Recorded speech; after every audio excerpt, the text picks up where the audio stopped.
Hello uncle আসসালামু আলাইকুম। কে uncle হইতে আমি তুমি কে আমি ওই আইনালা বড় বাড়িতে হইতে সাকিব।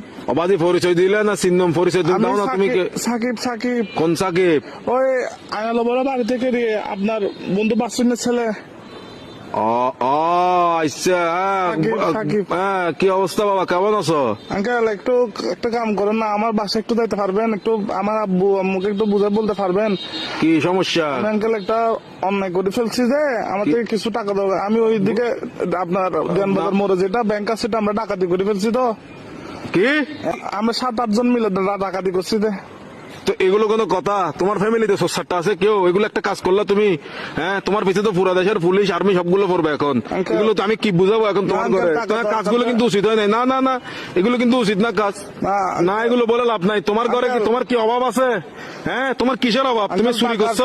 টাকা বেশি দরকার যে একটু ওই জন্য। কি একবার এমন কি দরকার তোমার? একদম তুমি তো তোমাদের ঘরে তো সবকিছু আছে। আঙ্কেল, আমার বন্ধুরা মালয়েশিয়া যাচ্ছে যে আমি কেমনে যাবো? আমাকে বাসা থেকে টাকা দিবে না যে? এই জন্য। এগুলো কিন্তু উচিত না। চুরি চামারি ডাকাতি একটুখানি ছেলে ডাকাতি করে ফেলছো, কত বড় সাহস! আঙ্কেল একটু বাসায় বলে দিন, একটু বুঝাই বলিয়েন আঙ্কেল। আমি সেভ আসিনি, আচ্ছা, সমস্যা নাই। সিমটিম ভাঙি ফেলবো। কারণ এই আর কি, মানে আমার তো কোনো ভয় নাই আঙ্কেল। আমার কিছু হবে না, আমার পুলিশ আমার কিছু করতে পারবে না, আমার ফ্যামিলি করতে পারবে না। পুলিশ তো ধরেন বাস যাবেন তো আপনি, পুলিশ করবে তো আপনাকে। আমি কি তোমাকে ডাকাতি করতে বলছি? না আঙ্কেল, আমি সিম মোবাইল ভাঙি ফেলবো। তো আমার লাস্ট কল আপনি না, এই জন্য আঙ্কেল। কি লাস্ট কল আপনি দেয় এই জন্য পুলিশ। অসুদানির বুয়া, অসুদানির বার কার মানুষ তো নবালে দিন লাস্ট কল দিবেন লাগে হালকির বাটে হতুল ইন অসুদানির বুয়া। সুদানির বাতর বাপ এক মাদার সত্তু এক মাদার সুদালা মাগির বুয়া। সুদানির বাতর আর ধরিলে যাবে পুলিশ আরে বেস্ট অফ লাক। আলার বলা সুদানির ভাই তিন রাখ আলার বলা তুই দন করি বলা